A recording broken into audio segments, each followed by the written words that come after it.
Hey folks, it's Sofa again, and it's the holiday, which means that I want to play this game for reasons other than testing for once. So this month's update video is going to be a little different. Rather than me waffling on about what I'm working on, what I want to do, and what I've already done recently, I'm going to show you instead. Oh, oh my god. Uh, you okay, buddy? Alright, hang in there, fella.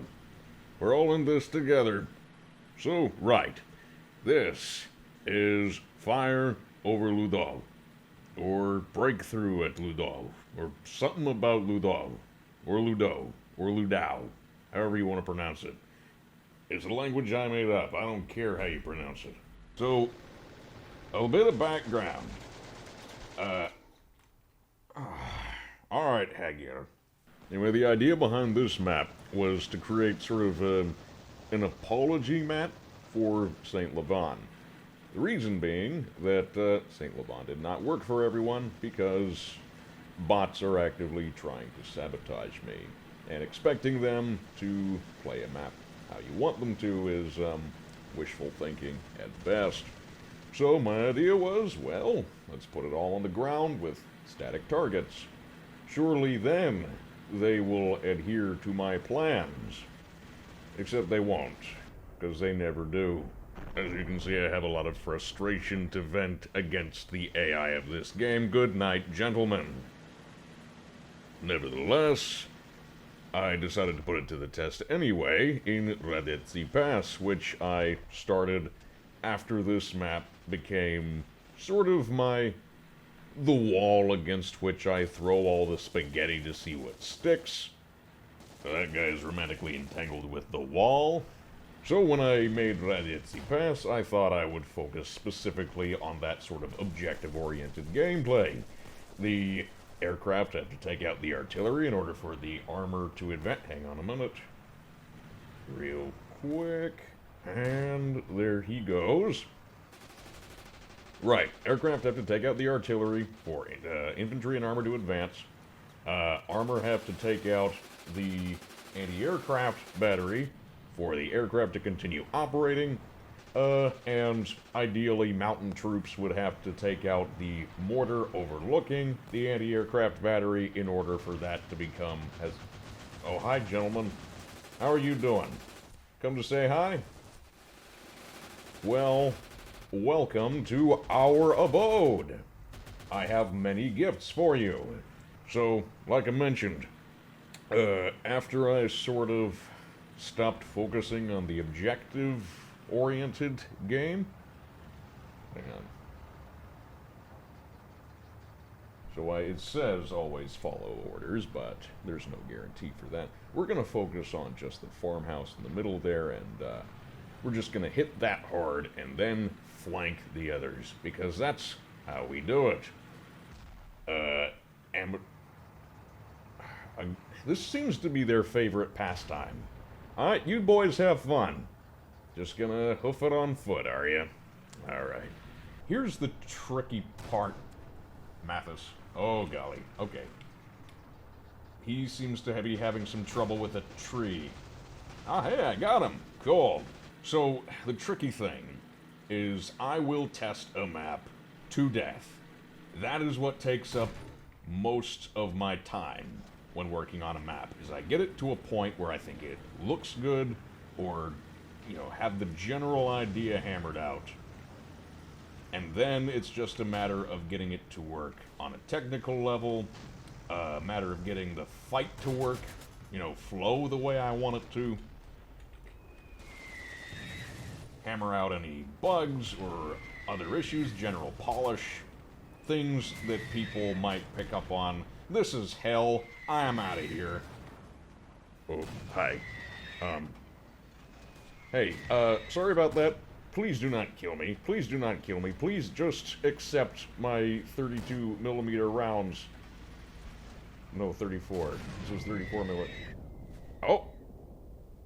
United in death. I say as the guy runs out of his burned out tank. Let's go for some aircraft, shall we? That was the original emphasis on this map. Okay. Oh. Oof. Yeah. So, you can see another reason why this map isn't in a releasable state yet. These frames are... Get out of there. These frames are pretty gnarly. Originally it was a lot worse, trust me. So, you'd think that performance issues would be coming from all these trees or the sheer size of the map, but what's funny is that I would play this map with fewer than 100 bots or crews without any bots, and I noticed performance was fine. But then, once I played with more than 100 bots, things started to slow down in a major way. You'd think that maybe just all those bots would have something to do with it, but I... Get bent, you. Have fun down there, idiot. Oh, we got another guy over here. Hold still, you rat. Stupid ingrate. Get back here. Get back here. I created you. Oh, yeah. Hit the dirt, pal. You're done. Hope you got enough change for a bus ticket down there, sucker. So, right, anyway, you'd think that the sheer number of bots would be a contributing factor.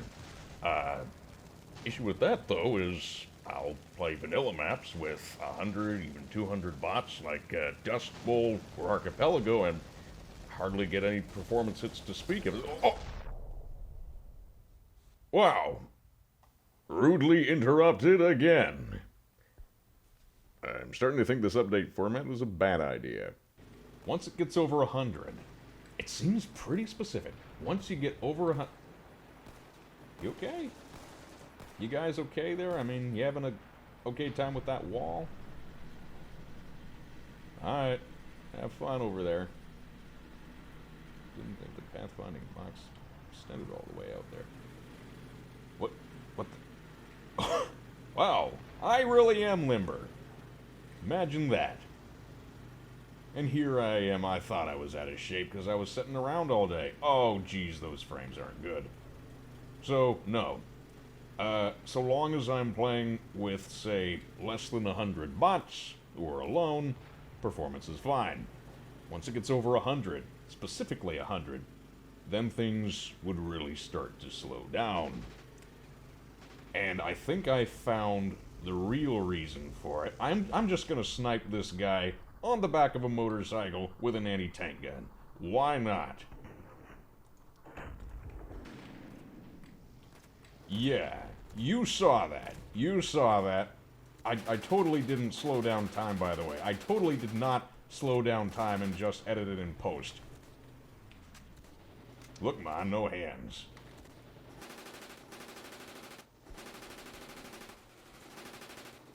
This is weird to look at. Oh. Am I okay? I'm good. Okay. I don't know what that guy is doing back there. I thought I blocked that off. What is going on with my guy? What is he doing? We're all in this together, guys. Let's try and get through this. See, that's something that cheeses me off, is when problems like this crop up, and I try to fix it, I spend hours or days trying to fix it, and either it doesn't work, or I think I get it to work, and it turns out it doesn't. And then people seem to assume I can just snap my fingers and make it start working again. They really overestimate me because... Is this one of our tanks? Yeah. Yeah, okay, it's one of ours. Yeah, that brings up something that I'd like to see in the map editor, be it the in-game version or the Unity tools version, is a means of selecting team-specific prefabs for spawners. Because right now, we can select any prefab we want for any spawner, which is great.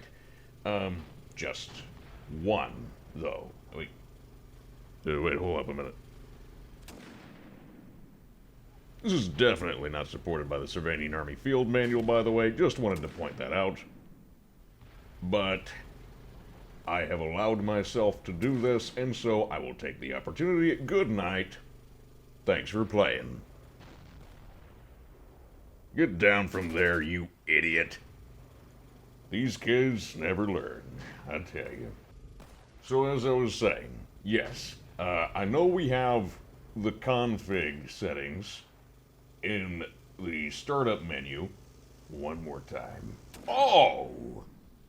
Didn't even have to stop.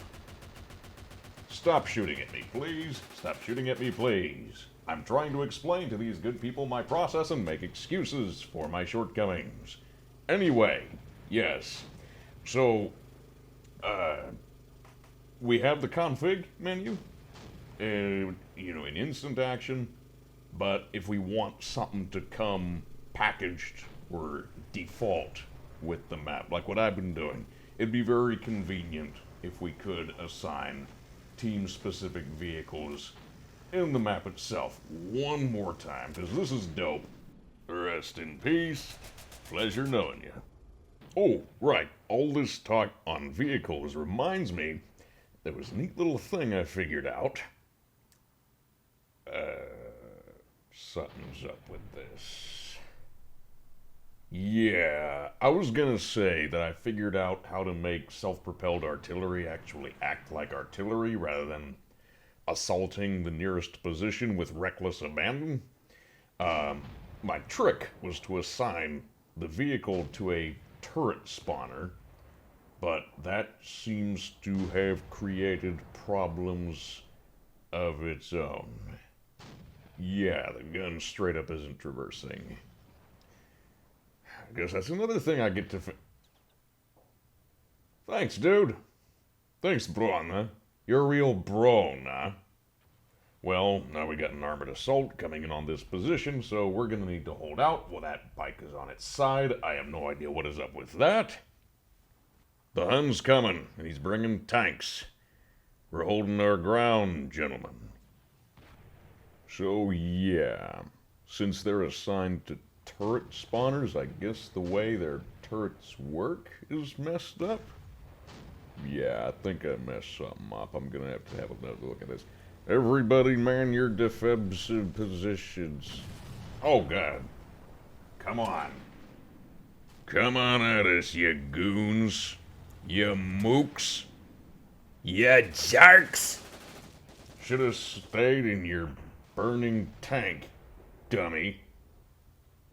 And I guess it's just not working now, so I thought I was excited about that, but I guess that's another thing I'm gonna have to fix, because of course it is. I always gotta fix something. So one more thing to show you is this bad boy right here. I think we all know what it is. Now, there have been transport planes on the workshop already. The issue with them is that unlike helicopters, dumbass, unlike helicopters, they can't land to pick up more passengers after the first ones bail out. So that's one issue. So the remedy I had in mind was to make it so that they can also drop supplies. Issue there, I don't know what's up with the ailerons.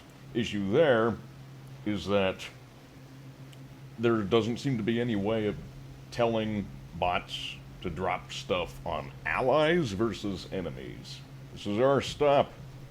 Alright, let's go. I know better than to deploy my chute that early. Gonna let myself free fall for what? Let's move on, shall we? So what I got here maybe isn't quite as dramatic. Just a couple little things I've done for the next sub-project, Empires of the Sea.